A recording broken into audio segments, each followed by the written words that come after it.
Okay, good evening, folks. This is Rabbi Jeffrey Saks of the Web Yeshiva coming to you with a special shiur in our series of shiurim getting ready for Pesach, going through the Leil HaSeder, Kadesh, Urchatz, Karpas. We're up to Maggid. This is the point in the Seder where everybody's starting to really feel a little hungry. You smell the matzah ball soup coming in from the kitchen, and somebody's counting the pages ahead. But really, Maggid is the center part of the Seder. All of the other mitzvot of the Seder are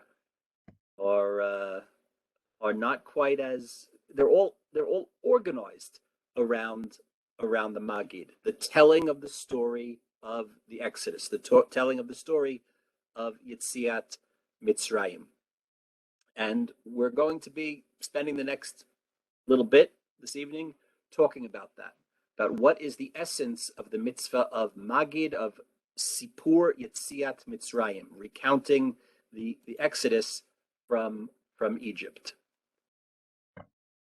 We recognize from the Haggadah, although of course its source is from the Tannaitic material, Maaseh Rabbi Eliezer, Rabbi Hoshua, Rabbi Elazar ben Azariah. The tale is told of these great rabbis, who included among them Rabbi Eliezer and Rabbi Hoshua and Elazar ben Azariah and Rabbi Akiva and Rabbi Tarfon, the great figures of the Mishnaic period. Shahayu misubin bivnei Brak. They were gathered together and were reclining. This word misubin, which we know, halayla hazeh kulanu misubin, right? Shebachol halaylot anu ochlin bein yoshvin uvein misubin. On all other nights, we can eat either sitting up erect or lying down. And, many of our Haggadot have pictures of those kinds of chaise lounges or fainting couches or old, Roman dining couches in which was the custom for the free men to eat. Right? On the night of the Seder, we do misubin. Different points of the Seder have to be done reclining. We don't have those kinds of couches, although every year my wife always says we should take all the furniture out of the living room and put mattresses down on the floor and have the Seder like that. Then I remind her that my mother-in-law is coming for the Seder and she probably wouldn't go for that. So we stick with the tradition of actually sitting on chairs at the table. But we all know that some people take a pillow. They're special Seder pillows that say halayla hazeh kulanu misubin. On this night, you're supposed to incline to the left, and throughout the Seder, however much possible, except for the eating of the moror, which is bitter and reminds us of the enslavement, as much as possible of the Seder should be eaten and drunk and recited and experienced while leaning to the left. So, but this idea of misubin, that all of them were misubin, it's an idiom. They were gathered together in the Passover manner. Right? In other words, when you gather together on Passover, it's called misubin. In Bnei Brak, unfortunately, was in the news today and yesterday because of this terrible pigua, this terrible terrorist attack in Bnei Brak. But in Bnei Brak today, there's an intersection, which, right, if you're going up towards Bar Ilan University, near the Coca-Cola factory, there's Somet Misubin. Whoever named those streets and those intersections back then knew the history of Bnei Brak, that city, which today is, of course, known as an ultra-Orthodox city. But in Bnei Brak, there's an intersection which is called Misubin because of this Mishnah. And that night, while these Chachamim were gathered together, Hayu misaprin b'Yetziat Mitzrayim kol oto halayla. They spent the entire night recounting the Exodus from Egypt, ad sheba'u talmidehem v'amru lahem, until the morning when their students came in and said, Rabboteinu, our masters, our rabbis, higia zman kriyat shma shel shacharit. The time for the morning Shema has arrived. Now, this is curious for a variety of reasons. Is he with us? Is David online? just the way that the page. I don't think David is, but we have a friend who's often with us for the Web Yeshiva Gemara Shir, who lives here with us in the neighborhood. Our friend David, who had this idea years ago that we should do Kol Oto Halayla, that all of our friends would gather after the Seder, after the kids were asleep, after the guests went home. We would gather in somebody's home and we would stay up all night, learning, saying, speaking Divrei Torah. Somehow, at that point, we're always so exhausted. We've never actually made it to one of these all-nighters. But what's curious here is beyond the fact that these rabbis did the mitzvah to its fullest extent, which shouldn't be surprising, because after all, we're talking about the likes of Rabbi Akiva and Rabbi Tarfon, Rabbi Elazar ben Azariah. These are people who are known for their righteousness and their commitment to doing mitzvot. What's curious to me is that when the students come in the morning to tell them, okay, guys, pack it up, the night is over, there are 1,000 ways they may have communicated that. But the kind of coded language they use is Higia Zman Kriyat Shema Shel Shacharit. And I'm going to come back to that later, but let's just note that it does seem unusual. They could have used a variety of ways. They could have said, the rooster went cock-a-doodle-doo. They could have said it's 6 a.m. They could have said it's time to go to shul. They could have said morning has broken. But they say it is time for the morning Shema. That's the way that they communicate that the night has passed. Of course, Shema itself is connected to remembering the Exodus. When we recite the 3 paragraphs of Shema, both in the morning and in the evening, we're accomplishing a variety of things. When Shema was constituted as an ongoing double daily ritual, it was done in a way that you're able to check off a lot of boxes. First of all, reciting Shema Yisrael Hashem Elokeinu Hashem Echad is itself a form of Kabbalat Ol Malchut Shamayim, that we accept God's divine yoke and we make this declaration of faith that God is one. In reciting V'haya im shamoa tishma'u el mitzvotai, we affirm our commitments to and belief in a world which is run by sachar va'onesh, reward and punishment, that our good deeds, our righteous deeds, our mitzvot will be rewarded, and our wickedness and our sins will be punished. And in the final paragraph of Shema, which on the surface seems to be dealing principally with the mitzvah of tzitzit, so much so that we know what the Haggadah says about whether or not you're even supposed to say this at night, because you know that tzitzit, the mitzvah of tzitzit, does not apply at night. It's a mitzvah taseh shezman grama. It applies only during the daylight hours. That's learned out from uritem oto, that you have to see the tchelet, you have to see the tzitzit, and therefore it's something which is participated in only in daylight hours, and at night we're exempt from the mitzvah of tzitzit.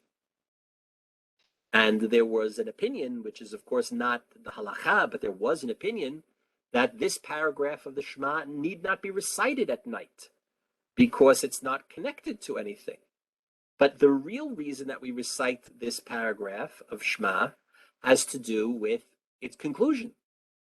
Why do we wear the tzitzit? Laman tizkaru v'asitem et kol mitzvotai, so that you should remember and perform all of the mitzvot. V'item kadoshim l'Elokechem, and thereby we attain holiness in the service of God. Which God? What's the nature of our relationship with God, to whom we owe this allegiance? Ani Hashem Elokechem.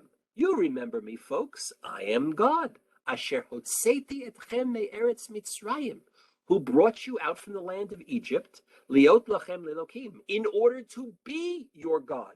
Parentheses, I'll read between the lines. In order to be the God to whom you will, for whom, whose mitzvot you will fulfill. Ani Hashem Elokechem, Shema ending, of course, emet. Oh yeah, yes, it is true. So the Shema itself is connected to Egypt, is connected to the remembrance of Egypt. And by reciting the Shema, we fulfill the obligation of remembering the Exodus. However, it's important to differentiate between two independent mitzvot.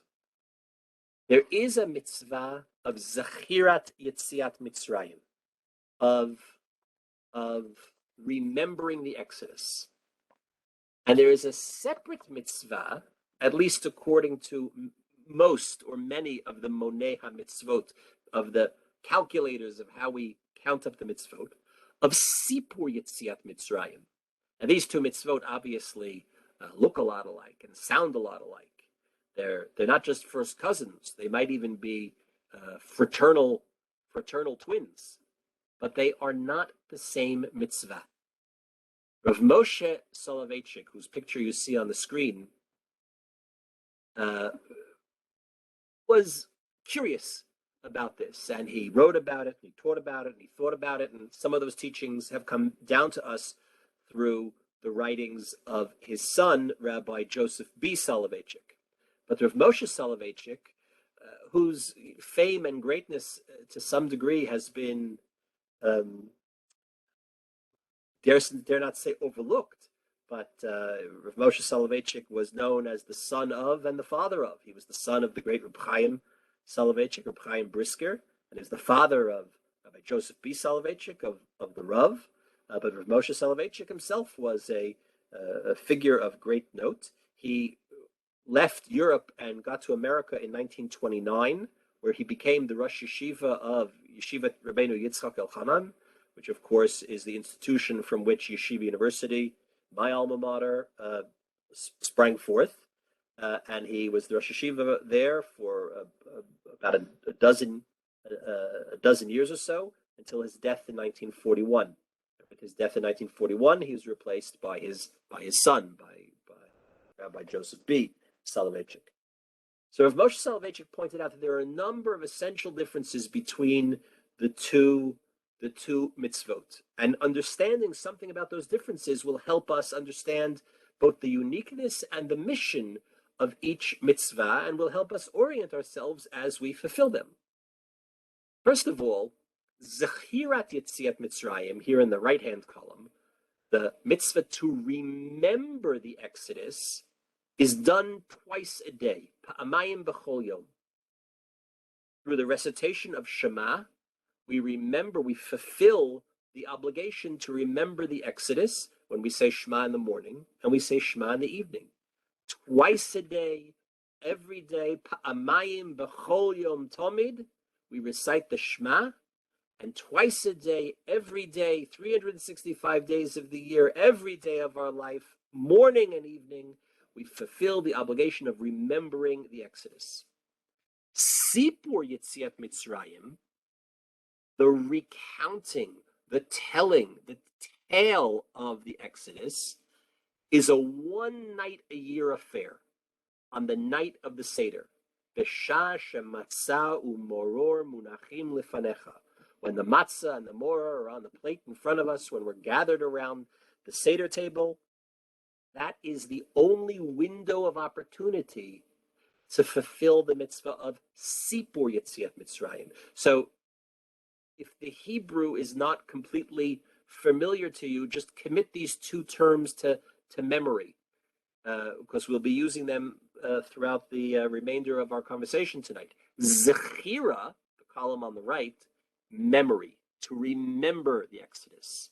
Sipur, to tell the tale of the Exodus. Zechira, remembering Egypt twice a day, every day. Sipur, telling the tale one night a year. Another essential difference. Zechirat Yetziat Mitzrayim, remembering the Exodus, is done be'izkur ba'alma, a mere passing reference. That one verse at the end of the Shema, that God is the one, Asher Hotzeiti me'eretz Mitzrayim, I'm the one who took you out of Egypt, through the recitation of that one fraction of a verse, as embedded within a larger paragraph, as part of three sequential paragraphs of Shema. But the recitation of that one fraction of a verse is the fulfillment of remembering Egypt. Right? You say that verse as part of Shema, and the box gets checked. Sipur Yetziat Mitzrayim, telling the tale, we have the idea of V'chol hamarbe hareze meshubach. You know that like some people have a lot of things to say at the Seder, and some people just read what's there in the Maxwell House Haggadah. And some people don't even do all of that. And the Haggadah says that even if we were kulanu chachamim, kulanu novonim, kulanu, even if we knew the whole story by heart, and we knew all the drushot by heart, and we knew all the vortlach and all the divrei Torah and all of the things that the kids say and all the things that the rabbis say, even if we knew it all by heart, you would still have to engage in this act, this ritual act of telling the tale. And how much do you have to tell? Well, minimally, Pesach, Matzah, and Moror. There are certain minimal elements without which you cannot fulfill, you cannot say you told the tale of the Exodus. But what's the maximum? Is none. Kol hamar b'harazeh mishubach. Kol hamosif mishubach. And the more you add, the greater it is. You know, there's some mitzvot where there's a floor and a ceiling. Think of sukkah. Your sukkah has to be a minimum height. If your sukkah is only the size of a shoebox, you can't fulfill the mitzvah with it. But there's also a maximum height. If the sukkah is too tall, if it's more than 20 amot, 20 cubits high, so that the schach is so high, it's so far up that either the sun can never cast shade into the sukkah, or you're so like completely cut off from it that you're unaware, it's not a sukkah. There's a window of opportunity which creates the sukkah. Higher than this, shorter than that. But how much Sipur Yetziat Mitzrayim can you do? As much as you want, the better. The meter, I always imagine it like a meter, like a taxi. You know, you get into the taxi and the meter is running. When you're speeding down the highway, the meter is running fast. When you're stopped in traffic, the meter is still running, but it runs a little slower. So that's what the Seder is like. You know, unfortunately, not every Seder is all divrei Torah. You know, sometimes at the Seder, you know, when you get up to the meal, so you take a breath. So during the meal, you should be talking about Yetziat Mitzrayim. But sometimes you talk about politics, you talk about, you know, who knows what. So you're engaged in the Seder meal, but the meter has slowed down. But the more Sipur Yetziat Mitzrayim you have, the better. But Zachirat Yetziat Mitzrayim, remembering the Exodus, one little verse. You don't have to add anything more. You just have to say that one verse. A third essential difference. Rabbi Soloveitchik said that Zachirat Yetziat Mitzrayim, remembering the Exodus, is a monologue. You know, we often think that everything that's in the Siddur is praying, is talking to God.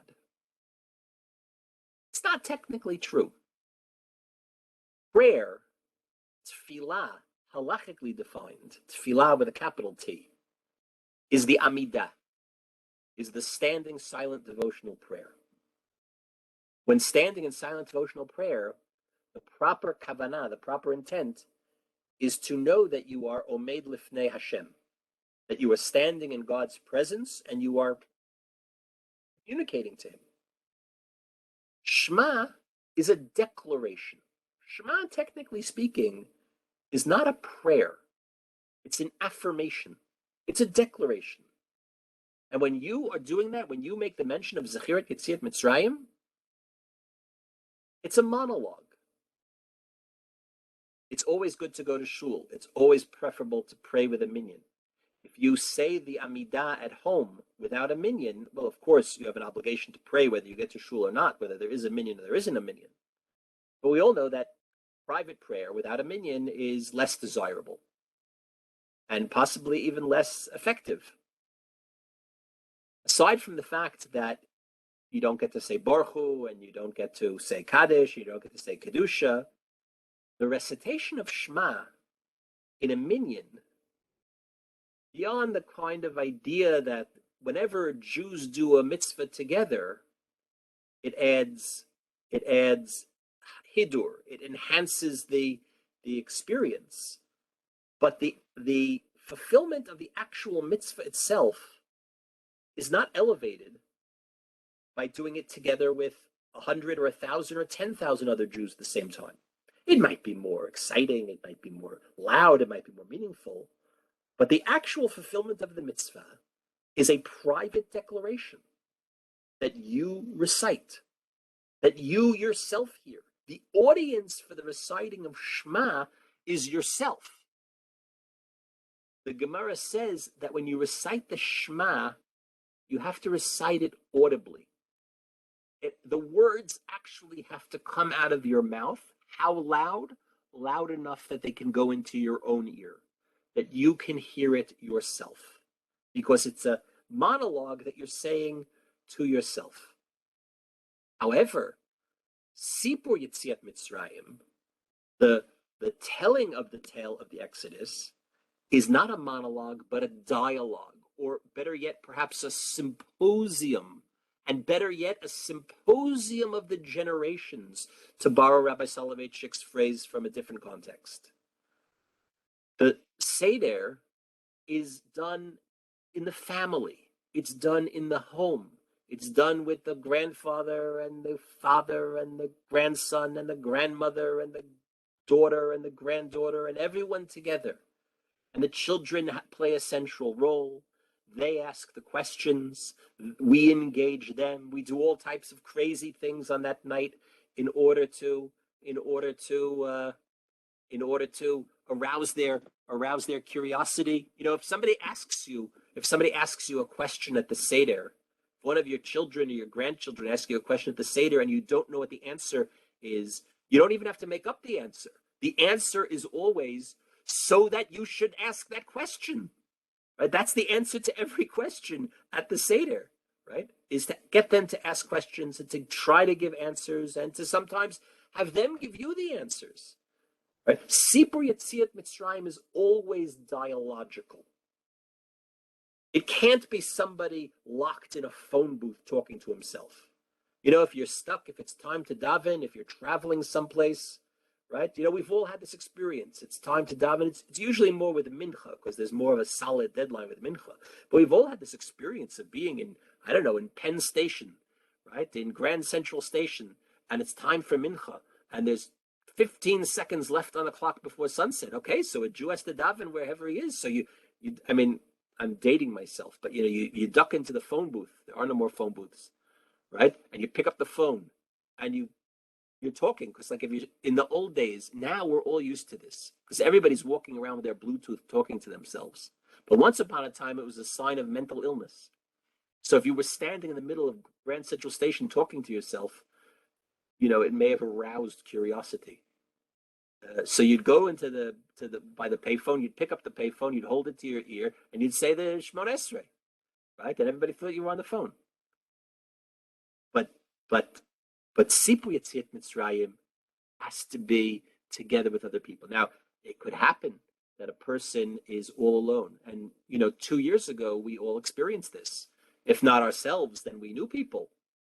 You know, there were people who, because of Corona, could not get to the Seder.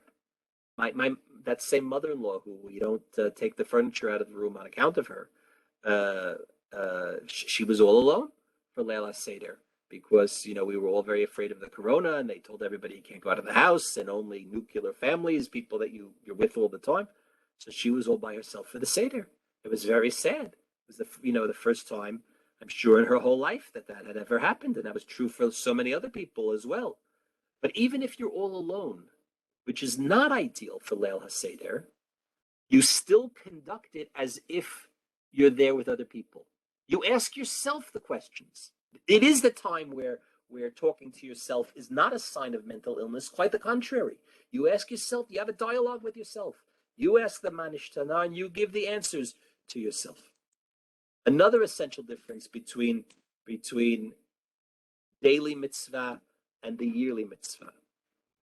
At least according to the Rambam, there is no independent mitzvah to remember the Exodus daily. When the Rambam, this, we don't have time to go into this in depth, but you know that there's 613 mitzvot, 248 positive mitzvot, 365 prohibitions, but not everyone agrees. Let's take it for granted that everybody agrees to what I just said. Most Rishonim agree with what I just said, although, of course, as anything in Judaism, there's always some exception to the rule. But let's say everyone agrees that there are 613 mitzvot. 248 plus 365 equals 613. There is not unanimous agreement on what constitutes those mitzvot. It's a very curious thing. You would have thought at least the Gemara or the Mishnah would have mentioned it. The Gemara mentions there are Taryag mitzvot, 613 mitzvot, but neglects to give you the list. There are a lot of pages in the Gemara. It takes 7.5 years to go page by page. They could have spared another page and listed the 613 mitzvot, but it didn't. And this left room for the Gaonim and the Rishonim to invest a lot of energy in trying to figure out what those mitzvot are. About the majority of them, there's consensus, but not about everything. At least as far as the Rambam goes, there is no independent mitzvah of remembering the Exodus. Our obligation to remember to say, Ani Hashem Elokeichem asher hotzeti etchem me'eretz Mitzrayim, twice a day, in the Shema is not an independent mitzvah, but is counted as part of the Shema. When we fulfill our obligation of reciting Shema twice daily, there are a lot of subsidiary obligations that are bundled together as part of that one mitzvah fulfillment. And remembering the Exodus is one of them. However, Sipur Yetziat Mitzrayim, on the night of Leil HaSeder, remembering, not just remembering, recounting and telling the tale of the Exodus is an independent mitzvat aseh, an independent fulfillment unto itself. Those are the four essential differences between Zechirat Yetziat Mitzrayim and Sipur Yetziat Mitzrayim. Rabbi Joseph Soloveitchik, the son of Rav Moshe Soloveitchik, added a fifth insight, a fifth chiluk, a fifth way to kind of get at the crux of the difference between the two of them. According to Rabbi Soloveitchik, when we recite the Yetziat Mitzrayim in Shema, we recite it as a kind of remote historical event. When you recite Shema, you don't have to feel that this is something that happened to you. You don't have to put on this show where we pretend we're back in Egypt. You don't have to eat the foods that they ate in order to recreate the mood of Yetziat Mitzrayim. You don't have to recline every morning and evening in order to show that you're the freedman that went out of Egypt. You don't have to have salt water, charoset, macaroons. You're relating an ancient historical fact that God took the Jews out of Egypt. However, in Sipur Yetziat Mitzrayim, we have an obligation to view ourselves as the beneficiaries of that event. It's personal. It has direct impact and meaning on me. And when a miracle has a direct impact on me, there's an additional obligation that comes around. If something good happened to me, then I have to be grateful.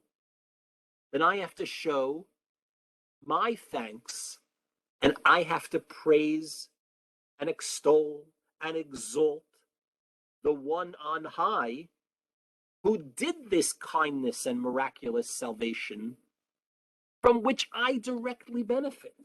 And therefore, according to Rabbi Joseph Soloveitchik, when you tell the tale of Yetziat Mitzrayim, it cannot be a historical lecture. of something that happened to an ancient people. It has to be personal. And since it's personal and you're telling a miracle that happened to you, there's an accompanying obligation of Hallel and Hodayah, to praise and exalt and thank God for the miracle which you have benefited from. This, of course, is reflected in the Haggadah itself. In the Haggadah, we say, B'chol dor vador, in each and every generation, Chayav Adam lirot et atzmo. A person has to view himself ki'ilu hu yatsa mitzrayim. You have to feel that you yourself went out of Egypt. It's not enough that your great grandfather, however many generations ago, was freed. And you are an ancient, you are a long chain of history later. But you have to view yourself as if you went out of Egypt. The Rambam's Nusach, very famously, the Rambam's version of the Haggadah doesn't say you have to view yourself, lirot et atzmo, but leheiraot et atzmo. You have to make yourself seem to other people. And that's why there are some customs, not amongst Ashkenazim, amongst Teimanim, who are very careful, Yemenite Jews, who are very careful to follow the practices of the Rambam. When you get up to a certain point in the Seder, you get up from the table, you take the piece of matzah, you put it on your back, and you walk around the table as if you're reenacting the physical walking out, the physical exiting of Egypt, because you have to make yourself seen. You have to appear to others as if you're going out from Egypt. And what is the source of this idea that you have to view yourself as if you went out of Egypt? The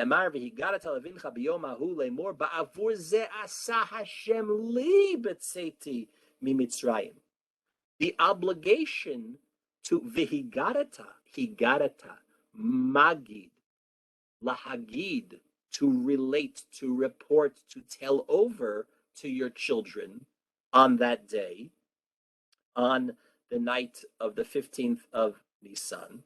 We say it's because of this that God did for me personally when I, first person, left Egypt.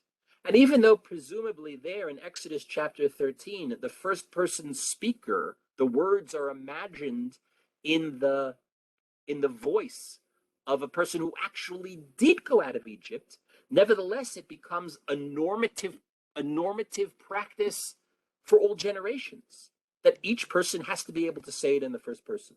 And in order to say it in the first person, you have to mean it in the first person. You have to understand that this historical fiction that we tell, that we create, the magic, the imaginative magic of the Seder night is that we all feel as if it happened to us. And that's what we say at the beginning. We recite it in Aramaic. The Haggadah opens with Halach ma'anya da'achlu avotanu ba'ara di Mitzrayim. This is the bread of affliction. I'll give the simple translation, although I'm sure whoever spoke about this, I think when they taught Yachatz, I'm sure they must have spoken about it. I'm sure it was a very great shir, the Yachatz shir, because it was given by my wife. So halach ma'anya, this is the bread of affliction, this is the bread of our poverty, the matzah, da'achlu avotanu bara de Mitzrayim, that our forefathers ate in the land of Egypt. Kol dichvin yeseh v'yechol, all who are in need should come and eat of it. Kol ditzrich yeseh v'yifsach, everybody can come and share the Pesach with us. Again, I'm simplifying the translation. Hashtahacha, now we are here. Shana haba ba'ara di Yisrael. Ashta avdei, shana haba b'nei chorim. Now we are slaves. Next year we'll be free. So this opening paragraph of the Haggadah is a kind of time machine. I always imagine it, like that scene in The Wizard of Oz, which admittedly is not traveling through time, but through space. Dorothy is whisked off from black and white Kansas to Technicolor Oz.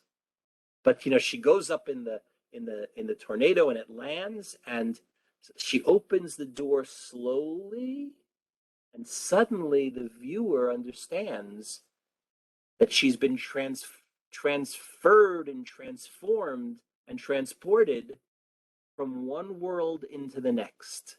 The movie making of it was such that that was the way to show that she had gone off to a more magical place, that kind of realization that dawns on her and on the viewer of the movie at the same time.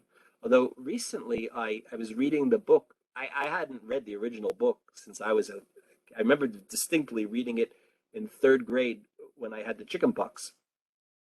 But I hadn't read the book in all these years. But recently I read it to my daughter, and I noticed something in the book. That whole technique of moving from black and white to color is in the book itself. The first chapter, which takes place in Kansas, is every paragraph is filled with a description of how bland and gray and dusty and plain and colorless Kansas is. And as soon as she comes out in Oz, the text itself is full of every type of color description that she sees. So that idea, the filmmakers got that idea. They didn't have to make that up. That's almost embedded in the original text itself, this black and white to color. So pardon that digression, but I think that's what halach ma'anya is. What's happening here? We start the Haggadah, and we're all sitting wherever we're sitting, right? We know that forget those of you that are in New York or in London. I'm here, Yehudi, you're there in New Jersey, right? But I'm here in Eretz Yisrael. And wherever we are, we know that today, we are all B'nai Chorin. We are all free. Even those of us that are technically still outside of the land of Israel, still in Galut, but we are free. We are not slaves like we were in Egypt, right? We're not yet maybe fully redeemed, but we're not fully redeemed from the Galut existence, but we're not enslaved. So what's happening here? This is the present tense talking about the past. You see this matzah here? This is the great grandfather's recipe for matzah that they ate way back then in the land of Egypt. So if they ate it there in the land of Egypt, where is the speaker of that first line right now? He's outside the land of Egypt. This matzah, anybody who wants can join us. Who needs it? People that are dichvin, people that are ditzrich, people that are hungry, people that are in need, people who are enslaved, people that don't have their own. Oh, well, okay. We're already realizing that something is wrong here, because we don't live in a world where everybody has what they need. Hashtahacha l'shana haba ba'arad Yisrael. We are here now. Next year we pray to be in the land of Israel. So that may be a remnant of a time when the Haggadah was recited by the majority of Jews who were not in the land of Israel, meaning not people who were born here, not people who had made their homes here, and not people that were visiting in the King David Hotel for Pesach. But even today, we all say this. Those of us here in Yerushalayim will say that line in the Haggadah. Well, it's a lie. How could I possibly say that with any integrity this year? I am in the land of Israel. I have been in the land of Israel for the past 30 Leil Seders. So how can I say this year I'm here, next year I hope to be in the land of Israel? I should cut that line out of the Seder. No. Because it's part of the illusion. In the third line, we're already creating it's almost like as if it were a play. you know, and in the like remember like those back remember when you like worked on the set in the high school play, the backdrop would fall behind the actors, made on like cardboard paper that they would like lower on those pulleys. So hashtahacha, the set comes down, the screen comes down, and it's painted in with the Sphinx and with the pyramids and with hieroglyphics and all those other things, so that the audience in the high school gymnasium know that we are now back in Egypt. Hashtahacha, we are here. Here does not mean London. Here does not mean New York. Here does not mean wherever you are. Here is Egypt. We've been transported like Dorothy to Oz, back to the land of Egypt.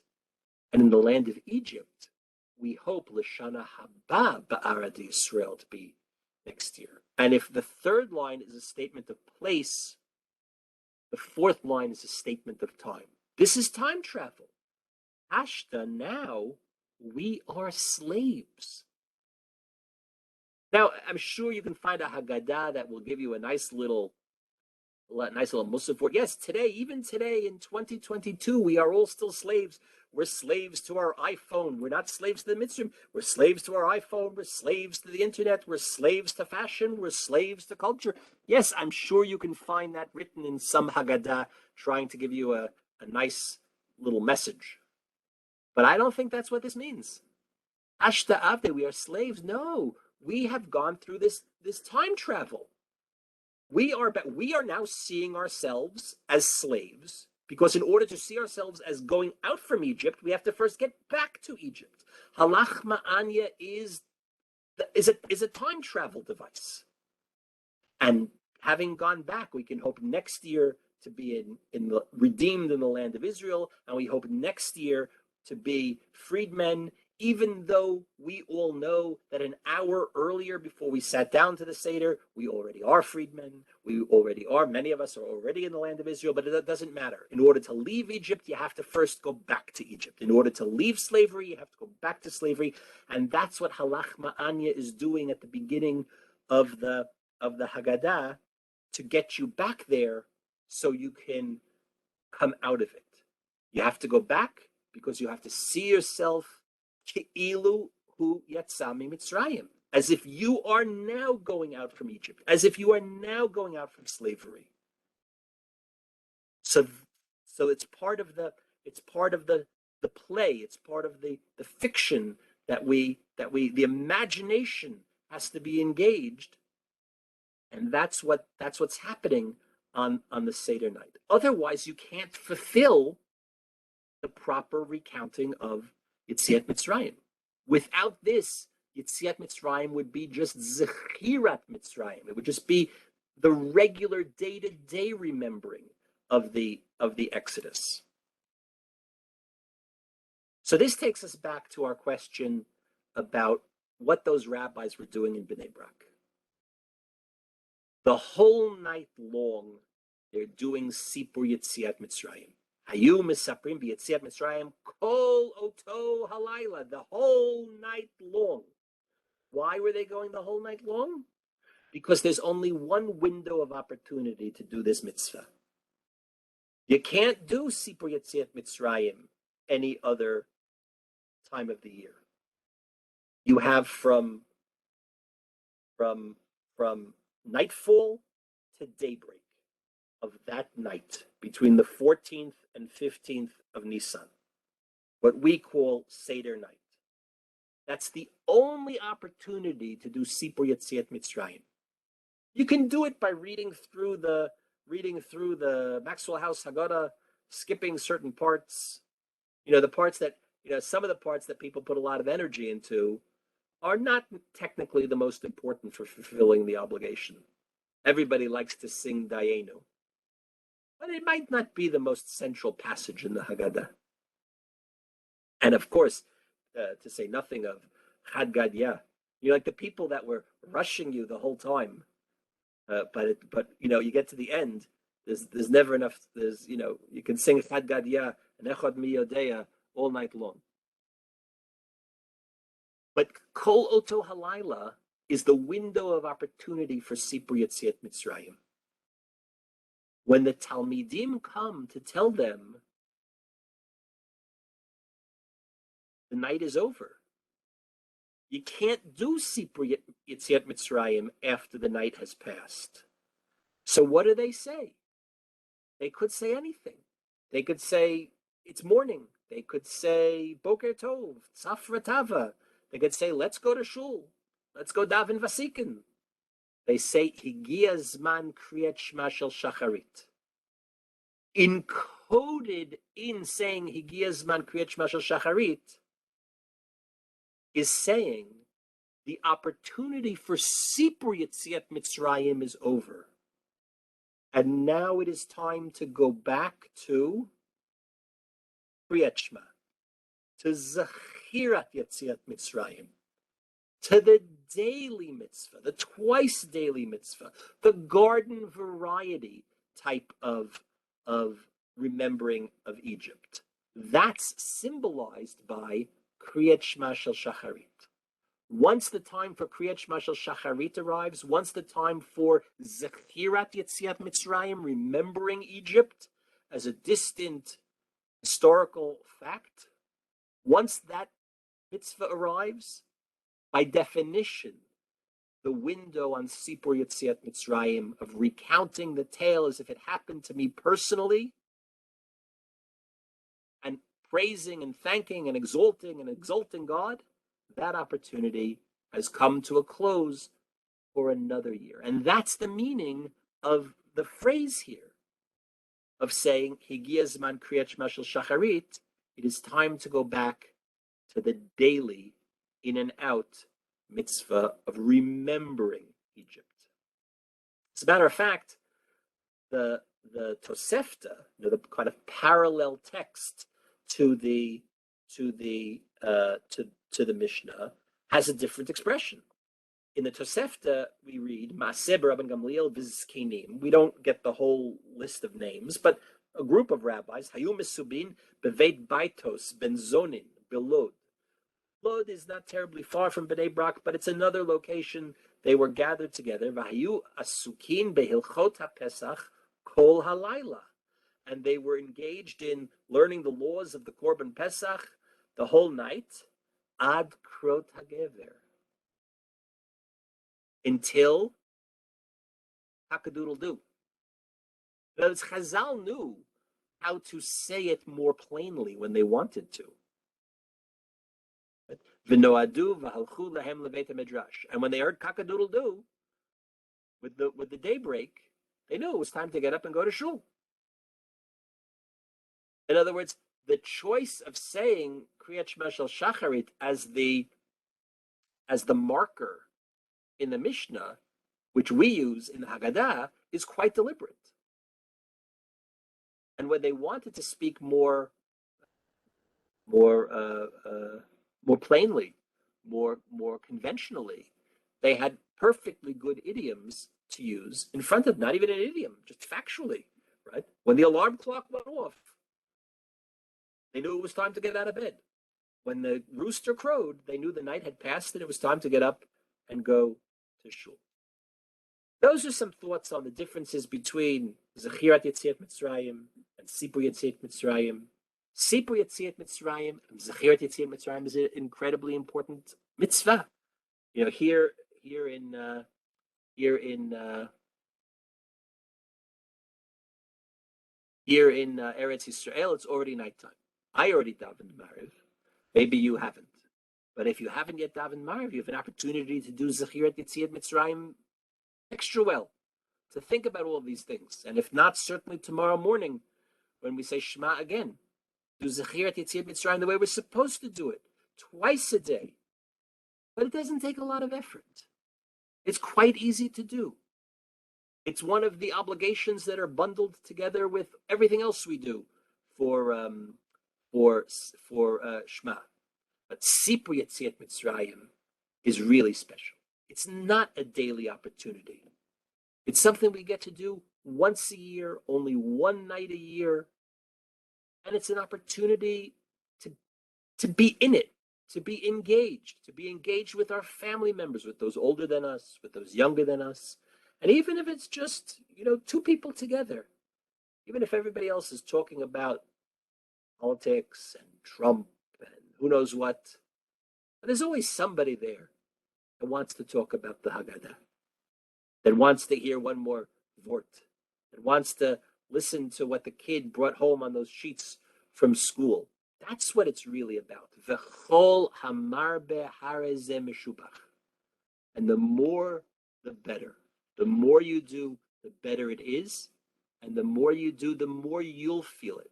The more you'll feel like it's happening to you. Even if you don't get up and dance around the table with the matzahs on your head. You'll understand, you'll come closer. The time machine will be more effective. And you'll really know that you have gone out of Egypt once again. So we wish everybody a Chag Kosher v'Sameach. Tune in to the rest of this series on Web Yeshiva as we go through the simanim of the Seder and a few other things about what you have to clean, and maybe even more important, what you don't have to clean. And Chag Kosher v'Sameach to one and all. And if anybody has any comments, I'm happy to hear you here on the microphone or in the chat. Thank you, Rabbi. It was fabulous share. Thank you very much. Who's that? It's Bonnie from Skokie, Bonnie Hernandez. Oh, hi, Bonnie. How are you? So, hi. So, thank you so much. Bakasha. Also, thank you, but I do have a kind of question. You talk about... Yeah, who's that? Sharon? Sharon, yeah. Yeah.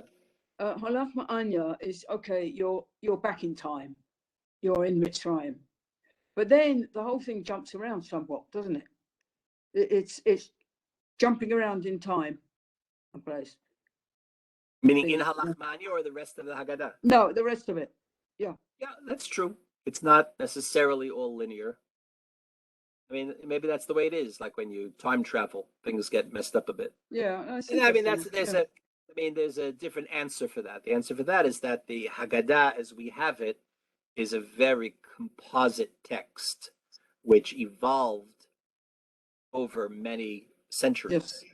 Yes. That's the real answer. There's what's called the polychrome Haggadah. Hold on, I'll pull it off the shelf.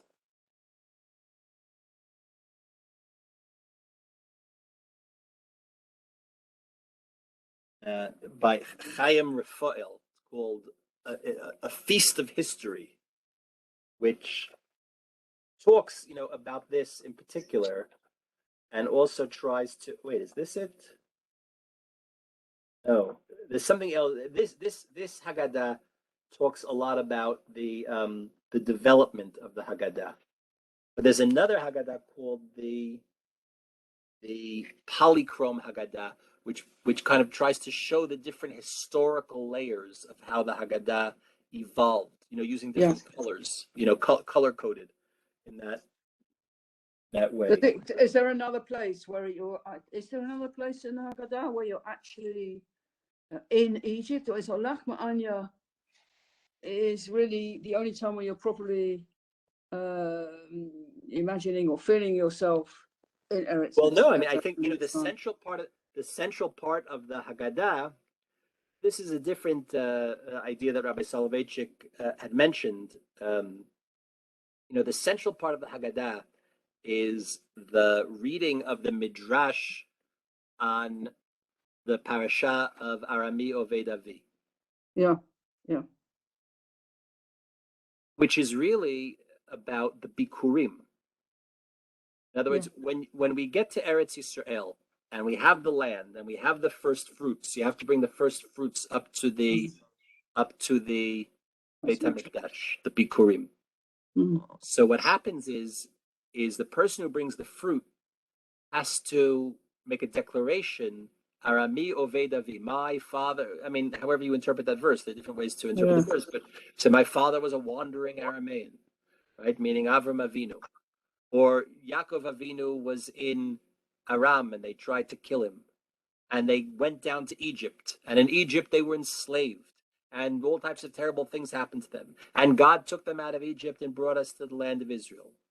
And the Midrash picks apart every word in those verses to explain the trauma of Shibud Mitzrayim, of the enslavement and the miracle of being brought out. That's the real central part. That's the real spine of the Haggadah. Reading those midrashim. Rabbi Soloveitchik points out something very interesting. If you had to take a biblical text to serve as the centerpiece of the Haggadah, which book of the Bible would you have turned to? What? Shemot. But no, we take something from Dvarim, which is being what do we know about the person who's bringing Bikurim? What's the one historical fact we can say about a person bringing Bikurim? He's a farmer. No, I'm not a farmer, but I have fruit in my backyard growing on a tree. Okay. But Nagidi was a farmer. Most people were farmers. The one thing we know about him is that he did not go out of Egypt, because everybody that went out of Egypt died in the desert. And if you made it to Eretz Yisrael, and you had a farm, and you had first fruits, and you were bringing it up to the Mishkan or later to the Beit HaMikdash, the one thing we know about is that you historically are a later generation. But what do? You have to tell the story of the Exodus. So Rabbi Soloveitchik says that the case of the person bringing Bikurim is the first case in the Torah of somebody who did not biographically go out of Egypt, having to imagine that he did, having to tell the story and to relate to his present reality. You see these Bikurim, the reason that I have this tray full of grapes is because of Yetziat Mitzrayim. Because if it weren't for Yetziat Mitzrayim, if my grandfather or my great-grandfather or my whomever had not come out of Egypt, and God had not taken us through the desert and given us the Torah and brought us to the land of Israel and helped us fight the conquest and given me my little parcel of land, right, and caused the Brei Priagofen, I wouldn't have these grapes. So you see these grapes that I have now, generations later, it's all because of Yetziat Mitzrayim. Every good thing that we have today is because of Yetziat Mitzrayim. And therefore, I have to feel that personal connection and that personal gratitude for something that happened. It didn't happen in the past. It happened to me now. Everything good that's happening to me now is a direct consequence of that. So Rabbi Soloveitchik says, that's why this text becomes the centerpiece of the Haggadah. You don't turn to a first person saying, because we would say, fine, that was them. That was that was Moshe and his generation leaving Egypt. Okay, we understand that they were all very animated about Yetziat Mitzrayim, right? But I lived long after. No, we specifically choose a text of somebody that's in our identical position, somebody who comes after having to come to terms with the fact that they're not historically disconnected, that it's all one, that time is all collapsed, right? We're all in the time machine. Yeah, thank you. I like that. Okay. Laila Tov to everyone.